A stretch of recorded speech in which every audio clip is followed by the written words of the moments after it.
Selamat datang di Lini Podcast, ngobrol lebih dekat tentang gaya hidup sehat.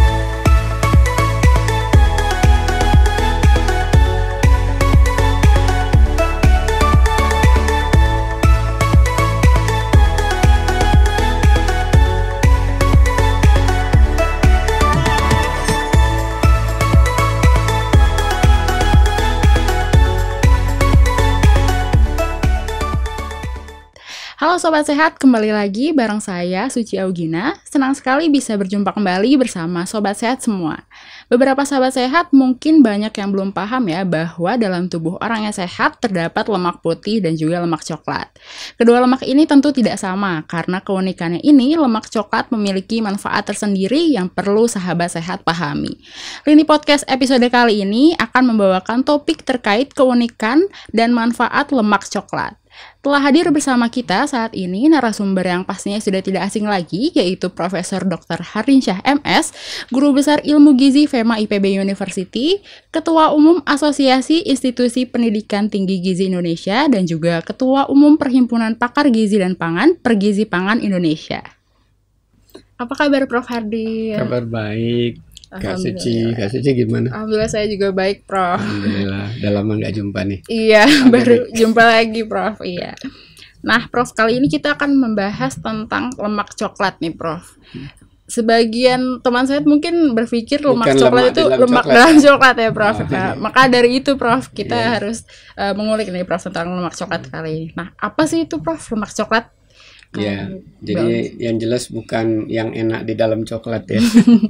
Jadi dalam bahasa Inggrisnya sebenarnya brown adipose tissue. Jadi jaringan adipose lemak yang coklat.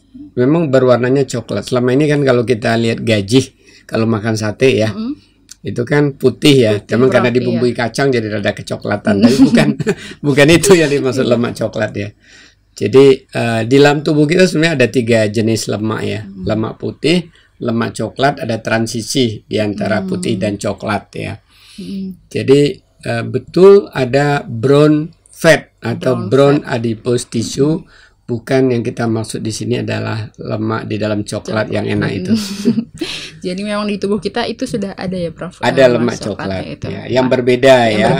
Baik itu dari sisi fungsi, dari sisi karakteristik dibanding yang putih. Iya. Nah, kalau dalam tubuh nih, Prof, perbandingannya sendiri, Prof, lemak coklat dan lemak putih ini lebih banyak yang mana, Prof? Lemak coklat tuh dikit banget. Dikit banget. Ya, hanya mungkin 1-3% ya dari berat tubuh. Kalau lemak putih ini kan bisa 8-20 sekian persen ya. Kalau lebih dari itu dibilangnya gendut atau obes nanti.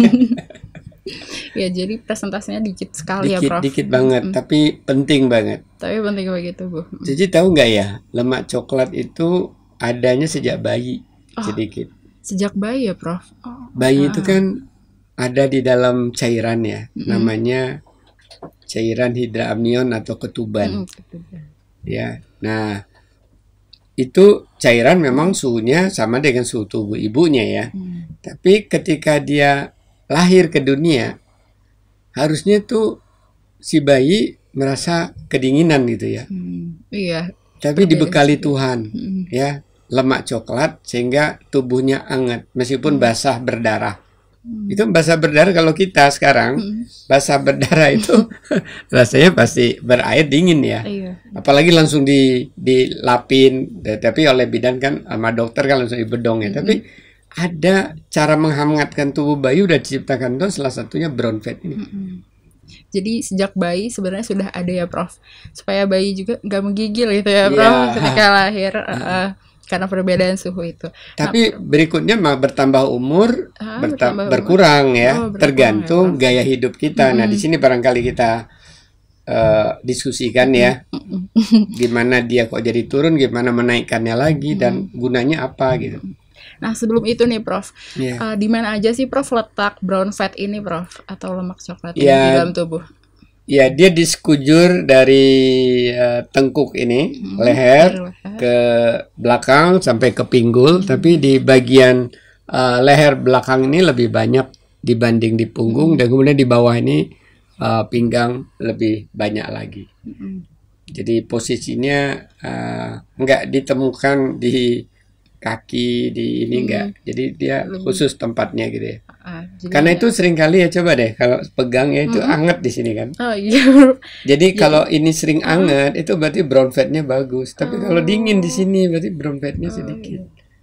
Nah, Prof, selain itu ya Prof, apakah ada perbedaan dan keunikan sendiri nih Prof antara lemak putih dan juga lemak coklat ini Prof? Iya. Perbedaan mendasar pertama dari sisi karakteristiknya ya, namanya sel itu kan ada bagian-bagiannya. Salah satunya ada mitokondria. Nah, di dalam lemak putih ya itu ada apa ya, droplet itu apa ya, buletan lemak gede lemaknya. Kemudian ada inti sel kecil di pinggirnya sama mitokondria yang biasanya ya paling jumlahnya 1 ya. Setiap butir atau sel dari lemak putih. Tapi kalau lemak coklat, oh jadi kiri kanan ya, kan beda yang kiri sama yang kanan. Lemak coklat itu droplet butir lemaknya itu kecil-kecil, sedikit jumlahnya kalau ditotalin, yang banyak itu mitokondrianya. Karena dia mitokondria kan kita tahu fungsinya kan menghasilkan energi ya, kayak pembangkit listriknya. Nah, karena itu dia jadi berwarna coklat, karena memang dia bukan cadangan energi. Kalau ini cadangan energi, kalau ini membangkitkan energi. Karena bisa puluhan dan ratusan mitokondria. Jadi banyak mitokondrianya, banyak pembangkit energinya. Jadi begitu mudah menghasilkan panas. Ya, jadi panas. Jadi panas. Anget-anget lah. Nah, Prof, kan semakin dewasa itu semakin sedikit ya, Prof. Naturally gitu ya. Nah, kalau dibandingkan berdasarkan gendernya nih, Prof, apakah laki-laki dan perempuan itu sama nih, Prof? Memiliki lemak coklatnya sendiri. In general ya laki-laki ya, tapi sebenarnya bisa saja dengan tadi gaya hidup yang buruk, laki-laki akhirnya menipis banget lemak coklatnya, sementara perempuan yang tadi healthy lifestyle ya, dimana dia cukup tidur, less stress, kemudian tadi makanannya cocok untuk memicu brown fat tadi, suka cabai misalnya salah satunya ya, suka yang pedas ya. Ini tentunya tergantung ya, ada orang semakin tua ususnya nggak sanggup makan yang pedas, tapi bisa dilakukan yang lain, suka berada di tempat yang dingin. Jadi Tuhan luar biasa ya, buat orang di daerah dingin cara suhu, buat orang yang tidak di daerah dingin ada cabai, bisa ya. Makan pedas. Ada lagi yang lain, ada bawang ya. Kemudian kalau di daerah dingin juga kan itu ada di dalam biji anggur itu kan ada namanya resveratrol ya, satu komponen antioksidan yang itu juga meningkatkan lemak coklat tadi. Ya, Nanti bisa kita bicarakan lah. Nah, kalau fungsi dari lemak coklatnya sendiri nih, Prof, untuk kesehatan dan juga kehidupan kita nih, Prof. Wah, luar biasa sebenarnya ya. Bayangkan kalau tubuh kita nggak anget, beda 2 derajat aja barangkali kita sudah berpulang ya. Karena itu seringkali kan sekarang masuk mall diperiksa ya berapa, 36, sekian, 37, sekian. Coba kalau 35, 34. Iya. Jadi dia bersifat termogenesis, menghasilkan panas, membuat tubuh kita hangat tadi. Dan berarti pertama untuk kehidupan dalam arti kesehatan, intinya orang bisa mengelola lemak tubuhnya rendah itu kalau semakin banyak lemak coklatnya, kemudian lemak putihnya yang berlebihan tadi bisa dikurangi sehingga dia tidak tampak buncit, tidak tampak melembar gitu ya. bergelambir gitu lemak-lemaknya. Nah, jadi dengan tadi lemak coklat tadi bekerja, maka otomatis kita bisa mengurangi timbunan lemak. Artinya kan bagus untuk menormalkan berat badannya. Jadi kalau ingin langsing, maka perlu aktivitas dan makanan yang bisa mendukung lemak coklat tadi perlu kita lakukan dan perlu kita asup gitu ya. Itu kalau dari sisi normal-normal hidup sehat ya. Kalau misalnya olahraga misalnya. Kalau kita ingin menghasilkan atlet yang dalam waktu 45 jam nggak perlu ganti pemain, babak pertama sepak bola, itu berarti dia harus punya, tidak berarti cadangan lemak, tapi yang siap dipakai. Jadi kalau lemak coklat itu siap dipakai energinya. Kalau lemak coklat itu kan harus nunggu dulu gula habis, baru lemak putih dia lemak putih tadi ya, baru dirubah jadi keton ke glukosa, kan proses lagi. Ya nggak energi instan ya. Kalau di dindingnya ada plak listrik kan, dicep langsung keluar energinya kan. Nah jadi untuk dunia pembinaan atlet, bukan atlet yang main catur ya. Main catur kan itu punya cukup energi pelan lama-lama. Ini kan tinju misalnya, hanya dalam hitungan berapa 3 menit dia harus menjatuhkan lawan. Jadi begitu dahsyat harus dimiliki energi misalnya. Berarti lemak coklat harus luar biasa dia miliki kan. Sepak bola, badminton ya, yang dalam waktu hitungan 7 menit harus sudah 3-5 set selesai misalnya. Jadi implikasinya di dalam kesehatan, dalam dunia olahraga, prestasi ya, juga untuk lari jarak pendek gitu ya. Banyak ya Prof, ternyata. Banyak sekali. Kesehatan, olahraga, prestasi juga bisa ya Prof. Berarti secara tidak langsung lemak coklat ini berperan untuk menurunkan berat badan, itu bisa Prof? Iya bisa, itu dalam kondisi itu tadi, dalam untuk kesehatan ya, normal kesehatan. Bukan untuk olahraga. Nah Prof, saya itu pernah baca nih Prof dalam sebuah artikel bahwa katanya lemak coklat ini lebih banyak ditemukan pada yang tubuhnya lebih kurus atau langsing ya Prof, dibandingkan yang gendut. Itu bagaimana? Ya sebenarnya itu hubungan sebab akibat ya, karena dia tadi lemak coklatnya tinggi, maka sumber energinya, artinya gini, kalau kita tadi makan karbohidrat, itu kan sebagian digunakan untuk dibakar di mitokondria, mitokondrianya banyak, berarti kan glukosanya nggak numpuk. Kalau glukosa numpuk di darah, maka dia akan dikirim oleh insulin ya, untuk sebagian disimpan kan jadi lemak putih. Jadi berarti kan lemak putihnya dia nggak nyimpan lemak putih berarti, karena selalu digunakan karena banyak mitokondrianya tadi.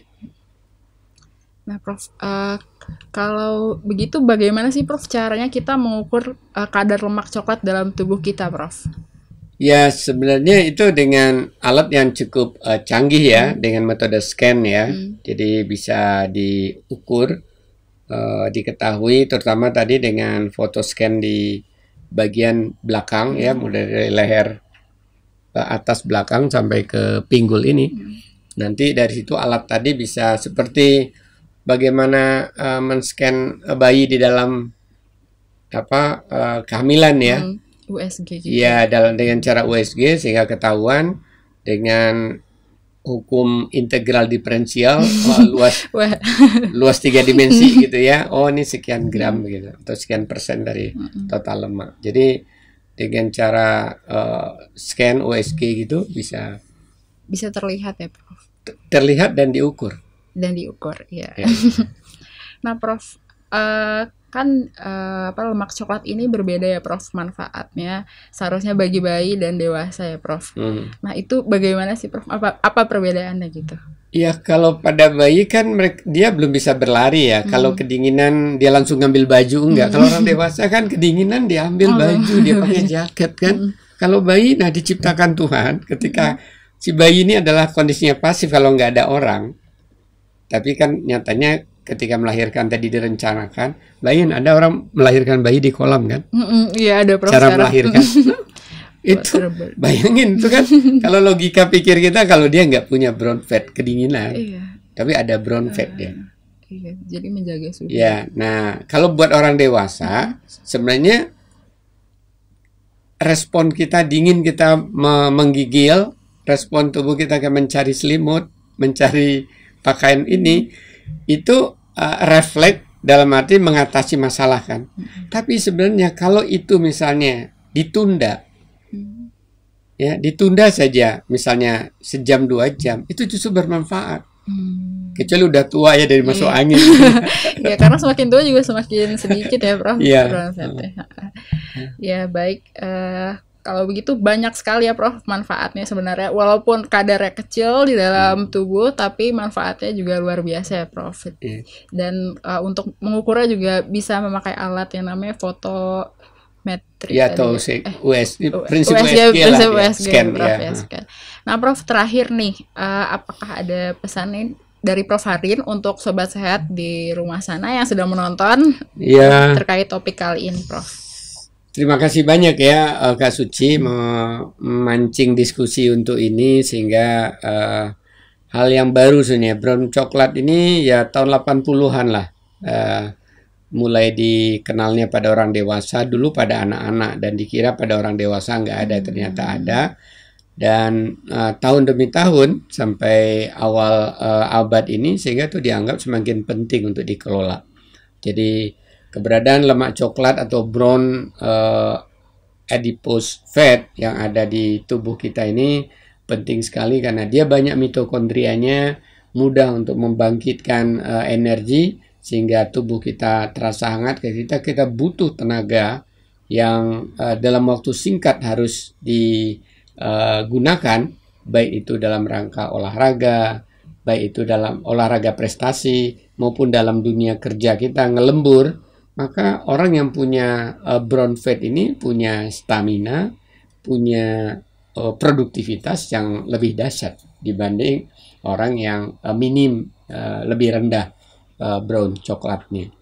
Karena itu ada banyak cara untuk meningkatkan itu. Saya kira nanti Kak Suci akan ngajak saya lagi ya mendiskusikan bagaimana mengatur makanan, mengatur aktivitas untuk kita bisa meningkatkan brown fat. Baik, terima kasih banyak Prof Hardin atas informasi dan diskusinya kali ini. Itulah tadi diskusi bareng Prof Hardin. Banyak banget manfaat dan ilmu yang bisa saya dan Sobat Sehat dapatkan terkait topik keunikan manfaat lemak coklat. Nah, Sobat Sehat semua, jangan lupa untuk tetap ikuti Rini Podcast dan berbagai video informasi menarik lainnya terkait gaya hidup sehat di YouTube Rini Sehat. Jangan lupa share, like, dan subscribe, serta nyalakan lonceng notifikasi agar kamu tidak ketinggalan video terbaru dari Rini Sehat. Tetap jaga kesehatan dimanapun Sobat Sehat berada. Stay safe and healthy. Sampai jumpa.